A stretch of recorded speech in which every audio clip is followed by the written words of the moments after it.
Hello children, you are welcome to the digital classes of Christ Church Convent Higher Secondary School, Gadawara.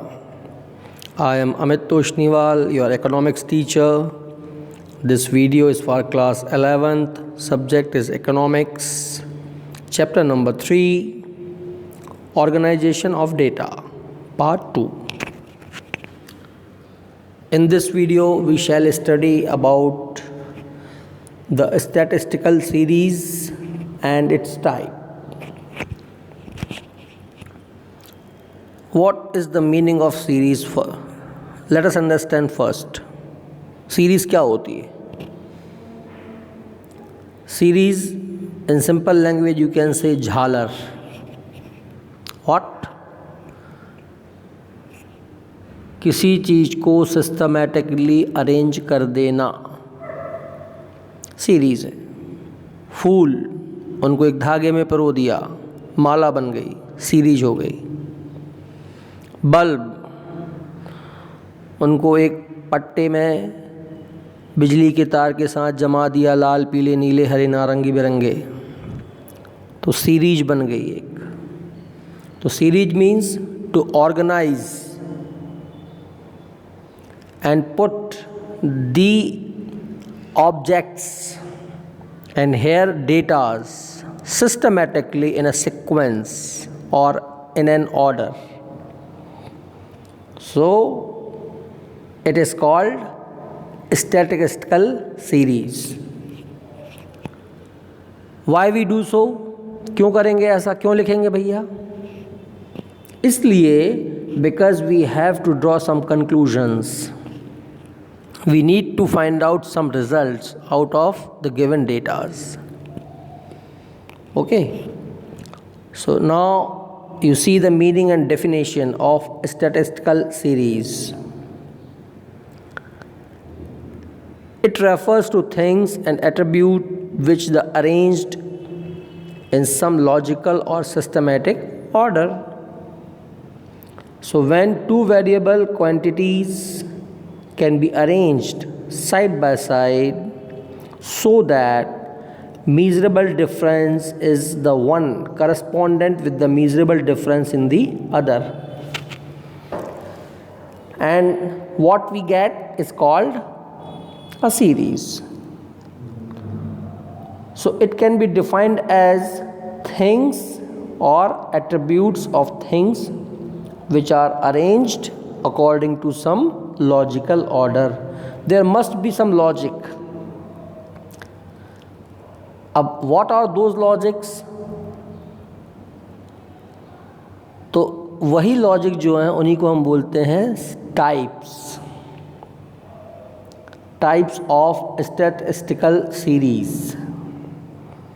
उसके पहले ये समझ लो कि classification और सीरीज में क्या डिफरेंस है.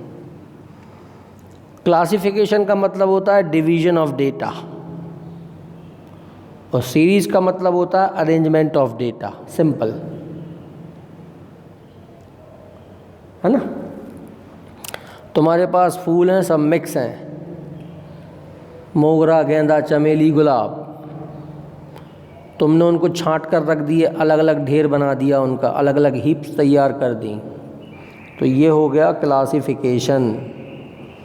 ये मोगरे की ढेरी, ये गुलाब की, ये चंपा, ये चमेली, ये गेंदा.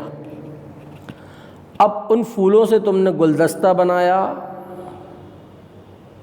उन फूलों से तुमने माला बनाई, उनको तुमने सिस्टमेटिकली अरेंज कर दिया, बन गई सीरीज. तो सिंपल सा मीनिंग है. क्लासिफिकेशन मतलब डिवीजन ऑफ डेटा और सीरीज का मतलब है अरेंजमेंट ऑफ डेटा. ठीक है. अब आ जाओ तुम टाइप्स ऑफ स्टैटिस्टिकल सीरीज पर. तो सबसे पहला बेसिक है उसका कैरेक्टरिस्टिक्स के बेस पर होती हैं 3 प्रकार की: टाइम सीरीज, स्पेशियल सीरीज और कंडीशन सीरीज. तो टाइम सीरीज जो है वो टाइम से रिलेटेड है, पास्ट या प्रेजेंट, सिंपल उसका नाम ही है टाइम. दूसरा, ऐसी सीरीज़ जहाँ पर डेटा चेंज होता है प्लेस के रिलेशन में, जैसे स्टेट, मतलब सेपरेट कर दी कुल मिलाकर तुमने। देश है, देश को तुमने हिस्सों में बांट दिया, स्टेट्स में, डिवीजन्स में, नेशंस, डिस्ट्रिक्ट में, तालुकाज में, पंचायत में, उसको और छोटा छोटा कर दिया तुमने, है ना, सब डिवीजन्स कर दिए उसके। और तीसरी है कंडीशन सीरीज़। तो कुछ स्पेसिफिक कंडीशंस को ध्यान में रख कर ये सीरीज़ बनाई जाती हैं। हाइट, वेट, इनकम, ये सब चीज़ें ध्यान में रखकर उनको बनाया जाएगा। तो पहले तो एक एग्जांपल देखो टाइम सीरीज़ का, ईयर्स दिए हुए और उसके साथ उसकी पॉपुलेशन। ठीक है, तो ये हो गई तुम्हारे पास टाइम सीरीज़। अब समझो तुम्हें सेकंड नंबर जो है तुम्हारे पास स्पाशियल सीरीज़, उसके लिए क्या करोगे, एक कॉलम में स्टेट्स के नाम लिख दो, दूसरे कॉलम में उसका लिटरेसी परसेंट लिख सकते हो तुम। तो स्टेट वाइज लिटरेसी आ जाएगी इंडिया की तुम्हारे पास, क्या है और क्या नहीं है। और कंडीशन सीरीज़, इसके लिए तुम क्या कर सकते हो, जैसे हाइट है तुम्हारी क्लास के बच्चे या उनकी एज, है ना, किसी स्कूल में डिफरेंट एज ग्रुप के बच्चे, डिफरेंट हाइट ग्रुप्स के बच्चे, किसी फैक्ट्री में डिफरेंट वेजेस ग्रुप के लेबरर्स, उनको जब हम उस प्रकार से लिख देंगे तो वो कहलाएगा अकॉर्डिंग टू कंडीशन। ठीक है, तो ये 3 टाइप पहले हो गए। अब आ जाते हैं अपन on the basis of construction, जिसकी तुम्हें सख्त ज़रूरत रहेगी जब तुम न्यूमेरिकल क्वेश्चंस करोगे तब। तो पहला है इंडिविजुअल सीरीज़। इंडिविजुअल सीरीज़ में हम डेटास को या तो असेंडिंग ऑर्डर में लिखते हैं या डिसेंडिंग ऑर्डर में, यानी कि इंक्रीजिंग या डिक्रीजिंग ऑर्डर में लिखते हैं। और इसके साथ जो डेटा होता है ना, उसकी फ्रिक्वेंसी गिवन नहीं होती। फ्रिक्वेंसी मतलब कोई डेटा कितनी बार आया है, वो नहीं होता इसमें, अलग अलग होते हैं ये। ठीक है, फिर दूसरा हो गया तुम्हारे पास डिस्क्रीट सीरीज़। डिस्क्रीट सीरीज़ में तुम्हारे पास जो इंडिविजुअल सीरीज़ है उसकी फ्रिक्वेंसी दी होती है कि कौन सा डेटा कितनी बार अकर हुआ है, how many times the particular observation occurred in a series, in an individual series, that's it. तो जब उसको हम लिख देंगे, जैसे मार्क्स ऑब्टेन्ड, अब तुम एग्जाम्पल नंबर 5 देखो उसके लिए समझने के लिए। 15 marks, how many student got 15 marks? 3. It means in an individual series the number 15 occurred 3 times.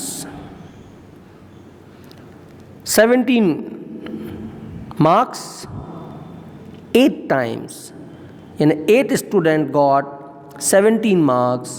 So in an individual series number 17 came 8 times, and so on. Number 3, continuous series. This is the series in which items or measurement or size is given in groups in class intervals. So we make comfortable or convenient class intervals like 0 to 10, 10 to 20, 20 to 30, like this, 2 to 6, 6 to 10, 10 to 14, like this, hundreds to 200, 200 to 300, 300 to 400, like this. So it may have 2 types. Again, continuous series got 2 types. So you see on your screen example number 6, you are given weight. So in the first column, the row is given, you are seeing class intervals 40 to 45, then 45 to 50, 50 to 55, and so on. And in the second column, the second row, you are seeing frequencies. It means how many students are falling in the weight group between 40 to 45. Then how many students are falling in the weight group 45 to 50. It comes to, मतलब आपको देखो नीचे लिखा हुआ है 20, तो 20 बच्चे ऐसे हैं जिनका वजन 45 से 50 किलोग्राम के बीच में है। ठीक है। तो इसके फिर दो टाइप होते हैं, हमने तुमको बताया। एक होता है इंक्लूसिव, दूसरा होता है exclusive. Inclusive means, see, before I start inclusive and exclusive, you must understand, means the class interval. Each class interval is having two limits, lower limit and upper limit. Lower limit means first number, upper limit matlab the other one. Like in example 7, you see 11 to 20. So 11 is lower limit and 20 is upper limit. Lower limit and upper limit. So inclusive series में जो upper limit होती है वो include होती है. It means when the next class interval is made 20, it will not start from 20, it will start from 21. Inclusive means which is included, जो उसमें already है. So in 11 to 20, 20 is included. Therefore it is called inclusive series. When we form the next class interval, we will start from 21 to 30.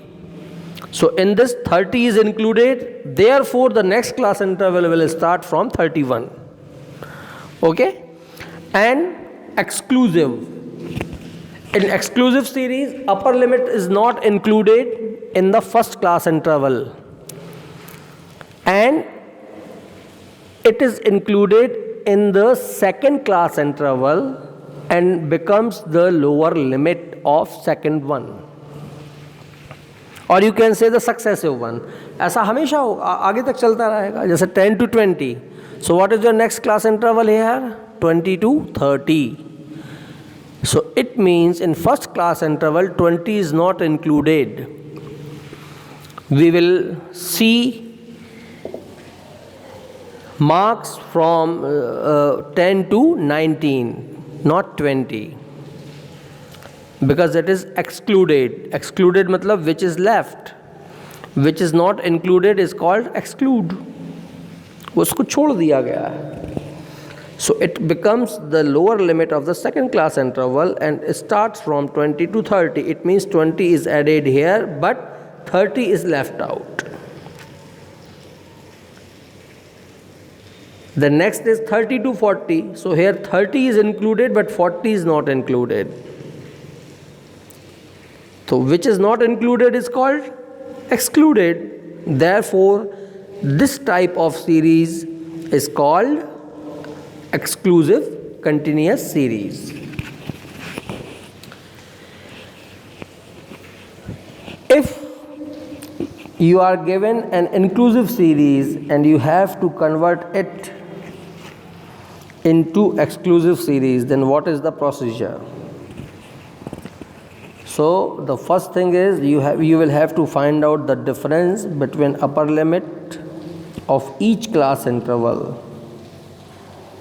and lower limit of the next class interval. The first thing. And second thing is it's half of the difference of the upper limit of each class interval, and deduct the remaining half the lower class interval. So we will form exclusive. Simple सी बात है, दोनों class difference, दोनों के बीच का difference निकालो, जो difference आ रहा है उसको 2 से डिवाइड करो, जितना आता है हाफ, तो लोअर क्लास लिमिट में उसको क्या कर देंगे अपन ऐड, और अपर क्लास लिमिट में क्या कर देंगे उसको, लोअर क्लास लिमिट में से अपन उसको करेंगे माइनस, और अपर क्लास लिमिट में कर देंगे उसको प्लस. तो अपने पास एक्सक्लूसिव सीरीज उसकी बन सकती है. ठीक है. नेक्स्ट इज, यदि आपके पास कंटिन्यूस सीरीज नहीं है और आपको मिड वैल्यूज़ दी हैं और फ्रिक्वेंसी, तो आप कंटिन्यूस सीरीज कैसे बनाओगे?